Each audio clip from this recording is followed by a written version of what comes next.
Hi friends, welcome back to Rangu channel. ಇದು Tuesday vlog ಆಗಿರುತ್ತೆ. ಈ ವ್ಲಾಗಲ್ಲಿ ನಾನು ಏನೇನು ಮಾಡ್ತಾ ಇದ್ದೀನಿ ಅಂತ ನಿಮ್ಮ ಜೊತೆ ಶೇರ್ ಮಾಡ್ಕೊತಾ ಇದ್ದೀನಿ. ಸೊ ವಿಡಿಯೋ ಎಲ್ಲೂ ಸ್ಕಿಪ್ ಮಾಡದೆ ಲಾಸ್ಟ್ವರೆಗೂ ನೋಡಿ ಅಂತ ಹೇಳ್ತಾ ಈ ವಿಡಿಯೋ ಸ್ಟಾರ್ಟ್ ಮಾಡ್ತಾ ಇದ್ದೀನಿ. ಇವತ್ತು ಸಿಂಪಲ್ಲಾಗಿ ರಂಗೋಲಿ ಹಾಕ್ಕೊಂಡಿದ್ದೀನಿ. ಲಿಕ್ವಿಡ್ ರಂಗೋಲಿ ಇಲ್ಲ, ಪೌಡರ್ ರಂಗೋಲಿನೇ. ಸಿಂಪಲ್ಲಾಗಿ ರಂಗೋಲಿ ಹಾಕ್ಕೊತಾ ಇದ್ದೀನಿ. ಪೌಡರ್ ರಂಗೋಲಿ ಆದರೆ ಅಡ್ವಾಂಟೇಜ್ ಜಾಸ್ತಿ ಲಿಕ್ವಿಡ್ ರಂಗೋಲಿಗೆ ಅಂತ. ಲಿಕ್ವಿಡ್ ರಂಗೋಲಿಗೆ ಸ್ವಲ್ಪ ಡಿಸೈನ್ನ ತೀರಾ ಕಮ್ಮಿ, ಅಂದರೆ ಡಿಸೈನ್ ಮಾಡೋಕ್ಕೆ ಸ್ವಲ್ಪ ಕಷ್ಟ ಆಗುತ್ತೆ. ಬಟ್ ಪೌಡರ್ ರಂಗೋಲಿಯಲ್ಲಿ ನೀವು ಹೇಗೆ ಡಿಸೈನ್ ಬೇಕೋ ಆ ಥರ ಡಿಸೈನ್ ಮಾಡ್ಕೊಬೋದು. ಲಿಕ್ವಿಡ್ ರಂಗೋಲಿ ಕೂಡಲೂ ಮಾಡ್ಕೋಬೋದು. ಬಟ್ ಅದು ಸ್ವಲ್ಪ ಏನಾಗುತ್ತೆ, ಲಿಕ್ವಿಡ್ ಥರ ಇರುತ್ತಲ್ಲ, ಸ್ವಲ್ಪ ಅದು ಇದು ಈ ಎಲೆ ಆ ಎಲೆ ಸೇರ್ಕೊಂಡ್ಬಿಡುತ್ತೆ. ಡಿಸೈನು ಅಷ್ಟು ನೀಟಾಗಿ ಬರಲ್ಲ. ಪೌಡರ್ ರಂಗೋಲಿ ಆದರೆ ಡಿಸೈನ್ ನೀಟಾಗಿ ಬಿಡಿಸ್ಕೊಬೋದು. ಅದಕ್ಕೆ ಸಿಂಪಲಾಗಿ ಹಾಕ್ಕೊತಾ ಇದ್ದೀನಿ. ಹೊಸ್ಲು ಮಧ್ಯೆ ಯಾವುದೇ ರೀತಿಯ ರಂಗೋಲಿ ಹಾಕ್ಕೊತಾ ಇಲ್ಲ. ಹೊಸ್ಲು ಮಧ್ಯೆ ಹಾಕ್ಕೊಂಡ್ರೂ ಕೂಡ ಅದು ರಂಗೋಲಿ ನಿಲ್ಲಲ್ಲ. ಅದಕ್ಕೋಸ್ಕರ ಹೊಸ್ಲು ಮಧ್ಯೆ ಹಾಕ್ಕೊತಾ ಇಲ್ಲ. ಹೊಸ್ಲಿಂದ ಅಂದರೆ ಆ ಕಡೆ ಲಾಸ್ಟ್ ಈ ಕಡೆ ಲಾಸ್ಟ್ ಹಾಕ್ಕೊಂಡು ಈ ರೀತಿ ಮಧ್ಯದಲ್ಲಿ ಸಿಂಪಲ್ಲಾಗಿ ಹಾಕ್ಕೊತಾ ಇದ್ದೀನಿ. ಅದೇ ಹೇಳಿದ್ನಲ್ಲ ನಾನು, ಪೌಡರ್ ರಂಗೋಲಿ ಆದರೆ ಈಸಿಯಾಗಿ ನಾವು ಯಾವ ರೀತಿ ಬೇಕೋ ಆ ರೀತಿ ಡಿಸೈನ್ನ ಕೊಟ್ಕೊಬೋದು. ತುಂಬ ಸಿಂಪಲ್ಲಾಗಿರುತ್ತೆ. ಇದು ಆ್ಯಕ್ಚುಲಿ ಡಾಟ್ ಇರೋದಕ್ಕಿಂತ ಈ ರೀತಿ ಫ್ರೀ ಹ್ಯಾಂಡ್ ರಂಗೋಲಿನ ತುಂಬ ಚೆನ್ನಾಗಿ ಬಿಡ್ಬೋದು. ಈಗಂತೂ ತುಂಬ ಒಳ್ಳೊಳ್ಳೆ ರಂಗೋಲಿಗಳನ್ನ ನಾವು ಬಿಡಿಸ್ತಾ ಹೋಗ್ಬೋದು. ತುಂಬ ಚೆನ್ನಾಗಿರುತ್ತೆ. ಸ್ವಲ್ಪ ಟೈಮ್ ಕೊಟ್ಟು ನಾವು ರಂಗೋಲಿನ ಈ ರೀತಿ ಬಿಡಬೇಕು ಅಂತ ಸ್ವಲ್ಪ ಯೋಚನೆ ಮಾಡಿದ್ರೆ ಸಾಕು, ನಾವೇ ಒಂದು ಹೊಸ ಡಿಸೈನ್ನ ಕಂಡಿಡ್ಕೊಳ್ಬೋದು. ನಾನು ಮನೆಯಲ್ಲಿ ಕೂತಿದ್ದಾಗೆಲ್ಲ ನಾನೇನು ಮಾಡಲ್ಲ. ಅಲ್ಲೋಗಿ ಅಟ್ ಪ್ರೆಸೆಂಟ್ ಕೂತ್ಕೊತೀನಿ ಒಂದೆರಡು ನಿಮಿಷ ಏನು ಮಾಡ್ಬೋದು ಅಂತ. ತಟ್ಟಂತ ಏನೋ ಒಂದು ಐಡಿಯಾ ಬರುತ್ತೆ, ಅದನ್ನು ರಂಗೋಲಿಯನ್ನು ಬಿಡಿಸಿ ಬರ್ತೀನಿ. ಚೆನ್ನಾಗಿ ಬರುತ್ತೆ. ಆ್ಯಕ್ಚುಲಿ ತುಂಬ ರೇರು ಕೆಟ್ಟೋಗೋದು, ರಂಗೋಲಿ ಡಿಸೈನ್ ಚೆನ್ನಾಗಿ ಬರದೇ ಇರೋದು. ಬಟ್ ಚೆನ್ನಾಗಿ ಬರುತ್ತೆ, ರಂಗೋಲಿ ಚೆನ್ನಾಗಿ ಬರುತ್ತೆ. ಅಷ್ಟೊಂದೇನು ಇಲ್ಲಿವರೆಗೂ ಅಷ್ಟು ಪ್ರಾಬ್ಲಮ್ ಆಗಿಲ್ಲ. ಫಸ್ಟು ಹೊರಗಡೆ ಕಸ ಗುಡಿಸಿ ರಂಗೋಲಿ ಹಾಕ್ಕೊಂಬಿಡೋಣ, ಅದಾದಮೇಲೆ ಮಿಕ್ಕಿದ ಕೆಲಸ ಮಾಡೋಣ ಅಂದ್ಬಿಟ್ಟು ಫಸ್ಟು ಈ ರೀತಿ ರಂಗೋಲಿ ಹಾಕ್ಕೊಳ್ಳೋಕ್ಕೆ ಬಂದಿದ್ದೀನಿ. ಇಲ್ಲಾಂದರೆ ಫಸ್ಟು ನಾನು ಒಳಗಡೆ ಕೆಲಸ ಸ್ಟಾರ್ಟ್ ಮಾಡ್ಕೊಂಬಿಟ್ರೆ ಅದಾದಮೇಲೆ ಹೊರಗಡೆ ಬರೋಕ್ಕೆ ತುಂಬ ಟೈಮ್ ಆಗೋಗ್ಬಿಡುತ್ತೆ.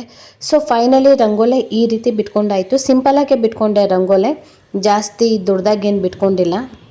ಜಾಸ್ತಿ ದೊಡ್ಡದಾಗಿ ಬಿಟ್ಕೊಂಡ್ರೆ ತಿರ್ಗಾ ಅದು ಇದು ತಾಕಿ ಅಥವಾ ತುಳಿದು ಅಳಿಸೋಗ್ಬಿಡುತ್ತೆ ಅಂದ್ಬಿಟ್ಟು ಈ ರೀತಿ ಸಿಂಪಲ್ಲಾಗಿ ರಂಗೋಲಿ ಬಿಟ್ಕೊಂಡೆ. ಅದಾದಮೇಲೆ ನಂದು ಡೈಲಿ ರೂಟೀನ್ ಸ್ಟಾರ್ಟ್ ಮಾಡಿದೆ. ವಾರ್ಮ್ ವಾಟರ್ ವಿತ್ ಲೆಮನ್ ತೊಗೊಂಡೆ. ಅದಾದಮೇಲೆ ಇವತ್ತು ಹೆಲ್ತಿ ಡ್ರಿಂಕ್ಸಿಗೆ ರಾತ್ರಿನೇ ಮೆಂತ್ಯನ ನೆನೆಸಿಟ್ಟಿದ್ದೆ. ಅದನ್ನು ಇವತ್ತು ಮೆಂತ್ಯ ನೀರು ಮಾಡ್ಕೊಂಡು ಕುಡಿಯೋಣ ಅಂದ್ಬಿಟ್ಟು ರೆಡಿ ಮಾಡ್ಕೊತಾ ಇದ್ದೀನಿ.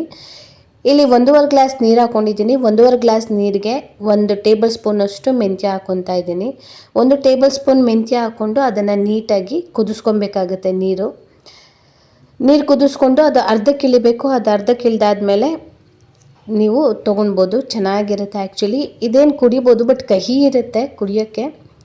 ಬಟ್ ಏನಂದರೆ ಸ್ವಲ್ಪ ತಂಪು ಬಾಡಿಗೆ, ಅದಕ್ಕೋಸ್ಕರ ಇದನ್ನು ತೊಗೊತಾ ಇದ್ದೀನಿ. ಅದಾದಮೇಲೆ ಇವತ್ತು ತಿಂಡಿಗೆ ಪಪಾಯ ಗ್ರೇವಿ ಮಾಡಿದ್ದೆ. ಪಪಾಯ ಗ್ರೇವಿ ವಿತ್ ಚಪಾತಿ ಮಾಡಿದ್ದೆ, ತುಂಬ ಚೆನ್ನಾಗಿತ್ತು. ಆ ರೆಸಿಪಿ ಇವತ್ತೇನು ಶೇರ್ ಮಾಡ್ತಾ ಇಲ್ಲ, ಆಲ್ರೆಡಿ ನಾನು ನಿನ್ನೆ ಅಪ್ಲೋಡ್ ಮಾಡಿಬಿಟ್ಟಿದ್ದೀನಿ. ಅದಕ್ಕೋಸ್ಕರ ಸುಮ್ಮನೆ ಸಿಂಪಲ್ಲಾಗಿ ಏನು ತಿಂಡಿ ಮಾಡಿದೆ ಅಂತ ಮಾತ್ರ ನಿಮ್ಮ ಹತ್ರ ತೋರಿಸ್ತಾ ಇದ್ದೀನಿ. ತುಂಬ ಚೆನ್ನಾಗಿ ಬಂದಿತ್ತು. ತುಂಬಾ ಚೆನ್ನಾಗಿ ಬಂದಿತ್ತು. ನಾನು ನಿನ್ನೆ ವಿಡಿಯೋದಲ್ಲಿ ಹೇಳಿದಾಗೆ ತುಂಬಾ ಆ ಸ್ಮೆಲ್ಲೇ ಟೆಂಪ್ಟ್ ಮಾಡ್ತಾಯಿತ್ತು ನನ್ನ ಸಿಕ್ಕಾಪಟ್ಟೆ. ಅಷ್ಟು ಚೆನ್ನಾಗಿತ್ತು, ಅಷ್ಟು ಟೇಸ್ಟಿಯಾಗಿತ್ತು. ಅದೆಲ್ಲ ಆದಮೇಲೆ ಇವತ್ತು ಅಡುಗೆ ಮನೆ ಬಟ್ಟೆಗಳನ್ನ ಕ್ಲೀನ್ ಮಾಡ್ಕೊಳ್ಳೋಣ ಅಂದ್ಬಿಟ್ಟು ರೆಡಿ ಮಾಡ್ಕೊತಾ ಇದ್ದೀನಿ. ಅಡುಗೆ ಮನೆ ಬಟ್ಟೆ ಕ್ಲೀನ್ ಮಾಡ್ಕೊಳ್ಳೋದೇ ಒಂದು ದೊಡ್ಡ ಪ್ರಾಬ್ಲಮ್ಮು. ಎಣ್ಣೆ ಆಗಿರುತ್ತೆ, ಸಾಂಬಾರು ಆಗಿರುತ್ತೆ, ಹಿಟ್ಟಾಗಿರುತ್ತೆ, ಅದೆಲ್ಲ ರೆಡಿ ಮಾಡ್ಕೊಳ್ಳೋದೇ ಒಂದು ಕಷ್ಟ ಆಗುತ್ತೆ. ಅದಕ್ಕೆ ಏನು ಮಾಡ್ತಾಯಿದ್ದೀನಿ ನಾನು ಈಸಿಯಾಗಿ ಅಂದರೆ, ಒಂದು ಪಾತ್ರೆಯಲ್ಲಿ ನೀರು ಇಟ್ಕೊಂಡು ಅದು ಕುದೀತಾ ಇದೆ ನೀರು. ಅದಕ್ಕೆ ಈಗ ಟೈಡ್ ಪೌಡರ್ನ ಮಿಕ್ಸ್ ಮಾಡ್ಕೊತಾ ಇದ್ದೀನಿ. ಟೈಡ್ ಪೌಡರ್ ಮಿಕ್ಸ್ ಮಾಡಿ ಈಗ ಅಡುಗೆ ಮನೆದು ಯಾವ್ಯಾವ್ದು ಬಟ್ಟೆಗಳಿದೆ ಆ ಬಟ್ಟೆಗಳನ್ನೆಲ್ಲ ಅದರಲ್ಲಿ ಹಾಕಿ ಒಂದು ಕುದಿಸ್ಬೇಕು. ಅದನ್ನು ಏನು ನ್ಯಾಚುರಲ್ ಬ್ಲೀಚ್ ಅಂತೀವಲ್ಲ, ಸೊ ಆ ಥರ ನ್ಯಾಚುರಲ್ ಬ್ಲೀಚ್ ಇಲ್ಲೇ ಆಗೋಗ್ಬಿಡುತ್ತೆ. ಎಲ್ಲ ಬಟ್ಟೆಗಳನ್ನ ಈ ರೀತಿ ಹಾಕಬೇಕು, ಒಂದೊಂದನ್ನೇ ಹಾಕ್ಬಿಟ್ಟು ನೀಟಾಗಿ ಅದನ್ನು ಈ ರೀತಿ ನೀರೊಳಗಡೆ ಅದು ಮುಳುಗಬೇಕು. ಬಟ್ಟೆ ಮುಳುಗಿದ ಮೇಲೆ ಅದು ಒಂದು ಕುದಿಬೇಕು. ಅಲ್ಲೇ 90% ಅದು ಕೊಳೆ ಬಿಟ್ಟೋಗಿರುತ್ತೆ. ಅದು ಒಂದು ಕುದಿ ಬಂದಾದಮೇಲೆ ಅದನ್ನು ಸ್ವಲ್ಪ ತಣ್ಣಗಾಗೋವರೆಗೂ ಹಾಗೆ ಬಿಟ್ಬಿಡಬೇಕು.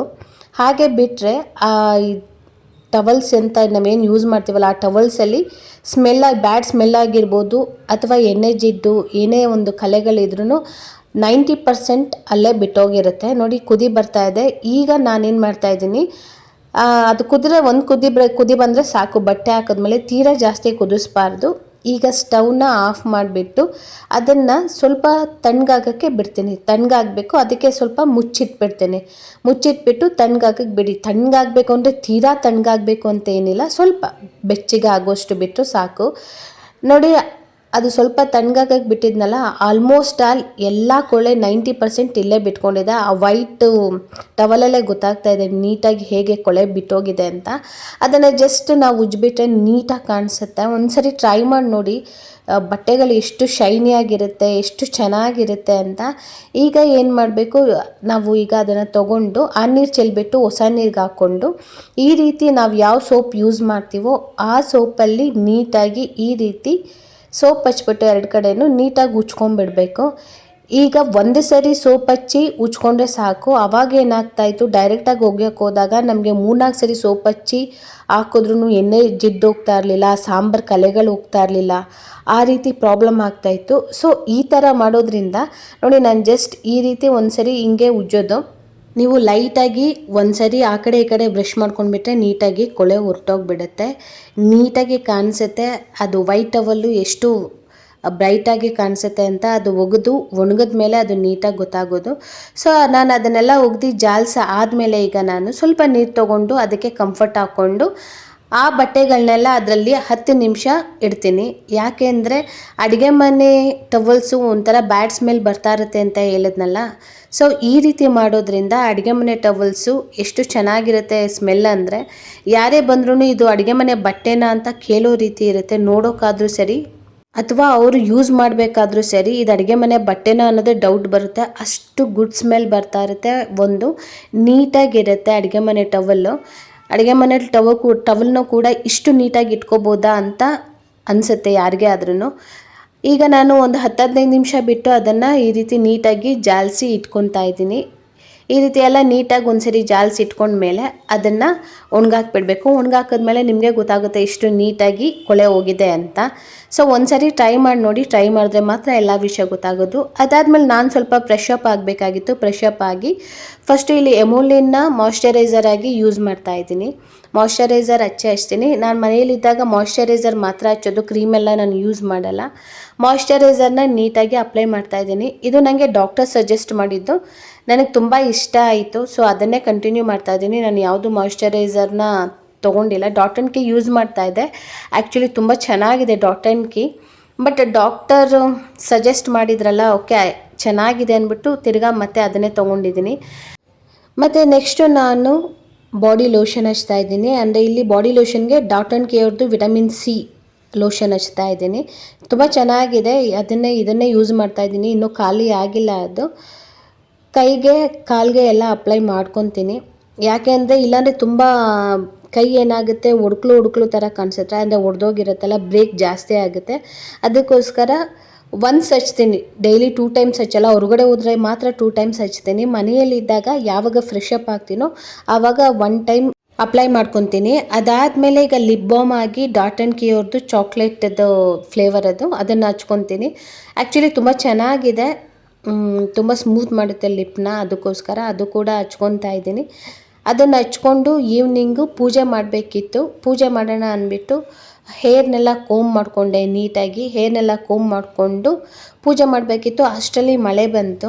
ಆ್ಯಕ್ಚುಲಿ ಮಳೆ ಬಂತು ಅನ್ನೋದೇ ಖುಷಿ ವಿಷಯ. ಹೊರಗಡೆ ಹೋಗ್ಬಿಟ್ಟು ಅದನ್ನೇ ನೋಡ್ತಾ ಇದ್ದೆ. ಇವತ್ತು ಜೋರಾಗೆ ಬಂತು ಮಳೆ, ತುಂಬ ದಿವಸದಿಂದ ಬಂದಿರಲಿಲ್ಲ. ತುಂಬ ಜೋರಾಗಿ ಬಂತು ಮಳೆ. ಎಲ್ಲ ಕಡೆಯೂ ಏನು ನೀರು ಅಂದರೆ ನೀರು, ಸಿಕ್ಕಾಪಟ್ಟೆ ನೀರು ಬರ್ತಾಯಿತ್ತು. ಅಂದರೆ ಅಷ್ಟು ಜೋರಾಗಿ ಮಳೆ ಬರ್ತಾಯಿತ್ತು. ಸೊ ಮಳೆನ ಒಂದು 5-10 ನಿಮಿಷ ಅಲ್ಲೇ ಕೂತ್ಕೊಂಡು ನೋಡ್ತಾ ಇದ್ದೆ ಮಳೆನ. ಮಳೆ ನೋಡೋದೇ ಒಂದು ಖುಷಿ ಆಗಿಬಿಡುತ್ತೆ. ಆ್ಯಕ್ಚುಲಿ ಎಲ್ಲ ಕಡೆ ಮಳೆ ಜಾಸ್ತಿ ಅಂತಾರೆ, ಇಲ್ಲಿ ನಮ್ಮ ಸೈಡು ಮಳೆ ಕಮ್ಮಿನೇ. ಮಳೆ ಅಪರೂಪ ಆಗೋಗ್ಬಿಟ್ಟಿದೆ, ಯಾಕೆ ಅಂತಲೇ ಗೊತ್ತಿಲ್ಲ. ಸೊ ಮಳೆ ಬಂದಾಗ ಈ ರೀತಿ ಬಂದು ನೋಡೋಕ್ಕೆ ಖುಷಿ ಆಗುತ್ತೆ. ನಾನು ಹೇಳಿದ್ನಲ್ಲ ಎಲ್ಲ ಕಡೆ ತುಂಬ ನೀರು ಅಂತ. ಮನೆ ಮುಂದೆನೂ ತುಂಬಾ ಕ್ಲೀನ್ ಆಗುತ್ತೆ ಮಳೆ ಬಂತು ಅಂದರೆ, ಡಸ್ಟ್ ಇರಲ್ಲ, ಅದೊಂದು ಖುಷಿ ಆಗುತ್ತೆ. ಅದಾದಮೇಲೆ ಈವ್ನಿಂಗ್ ಪೂಜೆ ಮಾಡಬೇಕಿತ್ತು. ಈವ್ನಿಂಗ್ ಪೂಜೆ ಎಲ್ಲ ಮುಗಿಸ್ಕೊಂಡು ನಂದು ಊಟ ಎಲ್ಲ ಮುಗಿಸ್ಕೊಂಡೆ. ಅದಾದಮೇಲೆ ನಂದು ಗ್ರೀನ್ ಟೀ ತೊಗೊಬೇಕಿತ್ತು. ಗ್ರೀನ್ ಟೀ ತೊಗೊತಾ ಇದ್ದೀನಿ.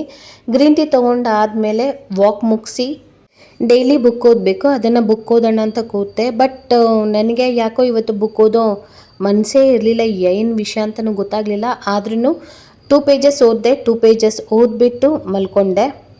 ಈ ರೀತಿ ಇತ್ತು ನನ್ನ ಟ್ಯೂಸ್ಡೇ ಅಂತ ಹೇಳ್ತಾ ಈ ವ್ಲಾಗ್ ನಾನು ಇಲ್ಲಿಗೆ ಏನು ಮಾಡ್ತಾ ಇದ್ದೀನಿ. ಈ ವ್ಲಾಗ್ ನಿಮ್ಗೆ ಯಾರಿಗಾದ್ರೂ ಇಷ್ಟ ಆದರೆ ಲೈಕ್ ಮಾಡಿ, ಶೇರ್ ಮಾಡಿ, ಸಬ್ಸ್ಕ್ರೈಬ್ ಮಾಡಿಕೊಂಡು ನನ್ನ ಚಾನಲ್ನ ನೋಡಿ. ಸಬ್ಸ್ಕ್ರೈಬ್ ಮಾಡ್ಕೊಂಡ್ಮೇಲೆ ಬೆಲ್ ಬಟನ್ ಪ್ರೆಸ್ ಮಾಡೋದು ಮರಿಬೇಡಿ ಅಂತ ಹೇಳ್ತಾ ಮತ್ತೊಂದು ವಿಡಿಯೋದಲ್ಲಿ ಸಿಗ್ತೀನಿ. Thank you, bye.